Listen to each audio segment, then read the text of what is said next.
Ladies and gentlemen, welcome back to another episode of Car Ride Reactions, the show where we react to the latest movies in the car ride home. It's your boy Matt. Apologies in advance if during this video I feel like I'm scatterbrained or I'm trying to wonder if I said something already, because I did the cardinal sin.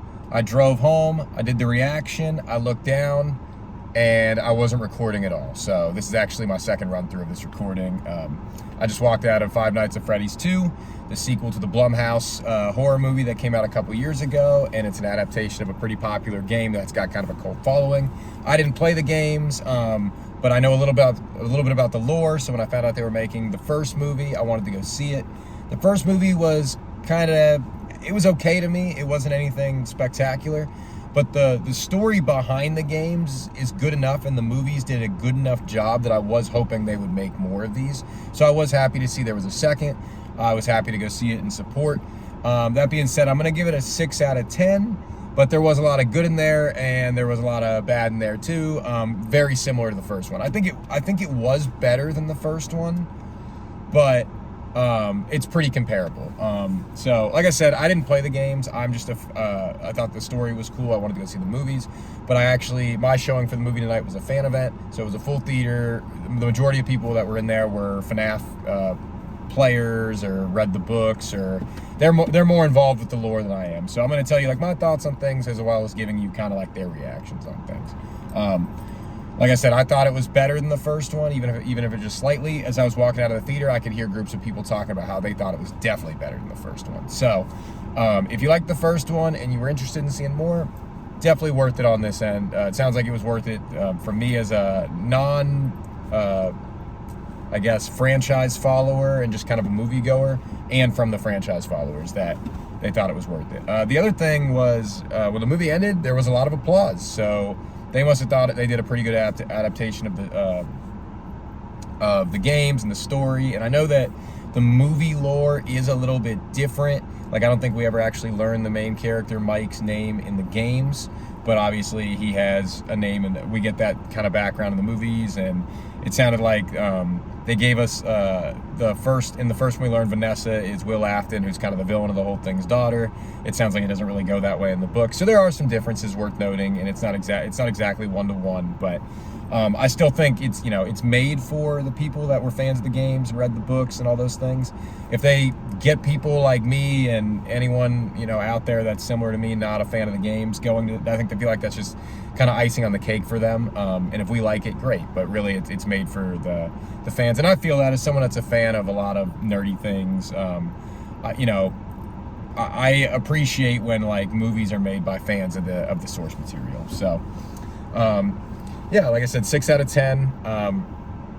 I think Josh Hutcherson's great in these movies. Unfortunately, almost to the detriment of everyone else, because the rest of the cast around him, besides Matthew Lillard, are not as polished or as famous of actors. So you get there's some noticeable gaps in the acting between him and some of the other people.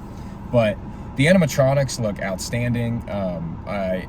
I've seen clips of the games, but I haven't played it. I mean, they really killed it. I think it's Jim Henson's Creature Shop, so like the people that made like the Muppets, and I think Jim Henson might have done Alien and Predator back in the day, but don't hold me to that. I could be wrong and sounding like a complete idiot right now. So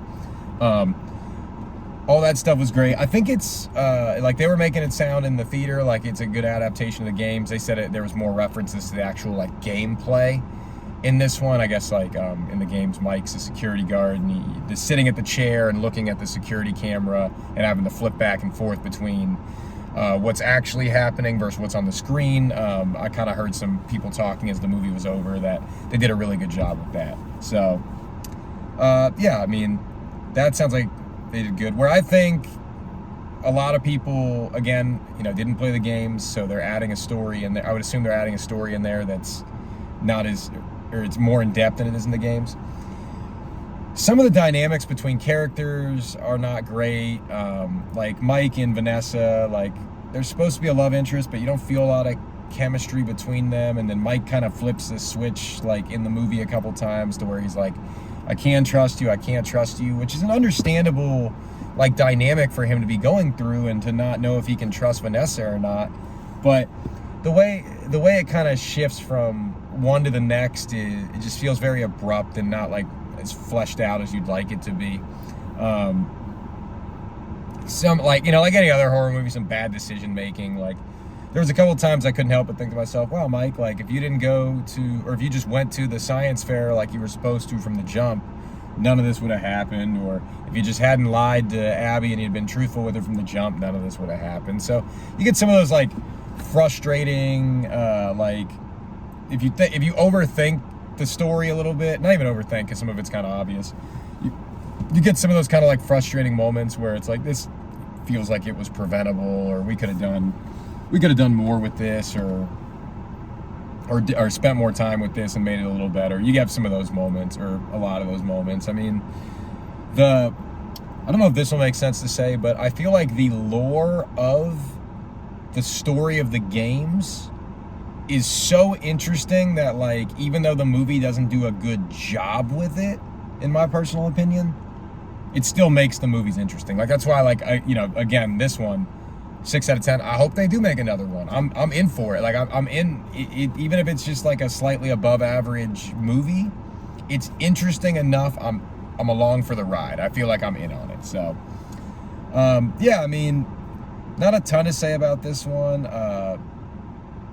Other than, you know, kind of the stuff I've already covered. I do think it's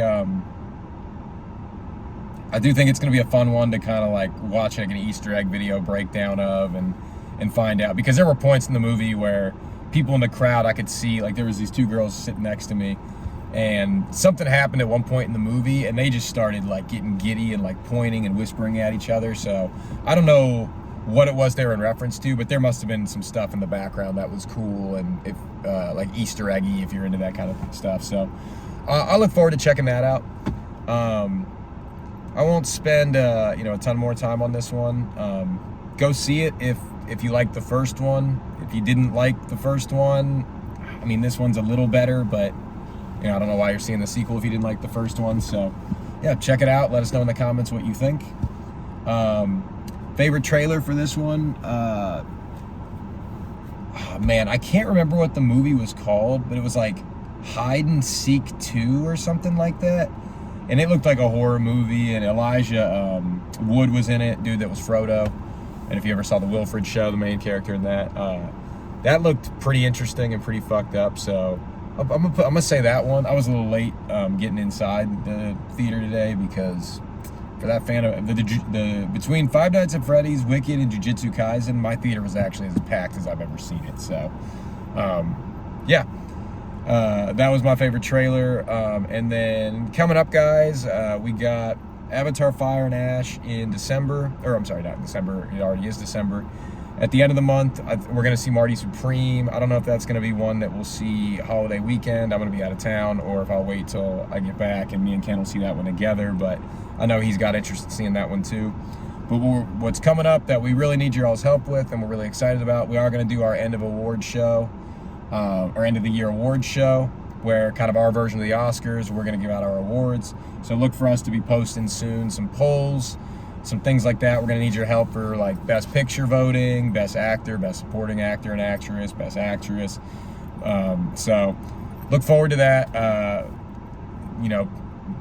Make sure your voice is heard. I got to talk to Ken about how we're going to do scoring exactly, if we're going to do like social media as a chunk of it, the carpool's a chunk, if we're going to have votes. So still we're figuring all that out, but should be fun at the end of the year to knock that out. Other than that, guys, we really appreciate you guys tuning into these. We appreciate you watching, loving the feedback we're getting. On TikTok, we're taking off more. We're doing more show reviews. I'm doing like a no context review segment for a few shows right now. I'm doing it for Pluribus, which is the show made by the Breaking Bad creator. It's been very good so far. Welcome to Derry's probably my favorite show on TV right now. I've been doing no context reviews for those. And for the first volume of Stranger Things Season 5 that came out, I got one for each episode of those. So make sure you're following us on Instagram and TikTok. We're putting out more stuff out there. Really appreciate y'all's engagement, y'all's feedback. The followers on TikTok really shot up this last month. So yeah, we're having fun with the momentum we're having. We're really just doing what we want to do and pumping this stuff out. So we appreciate any feedback, any engagement we get, but really we're just having fun. And we're, you know, building, like I keep saying, a little community with other people that like the same stuff we do. So thanks for watching, guys, and we'll catch you in the next one.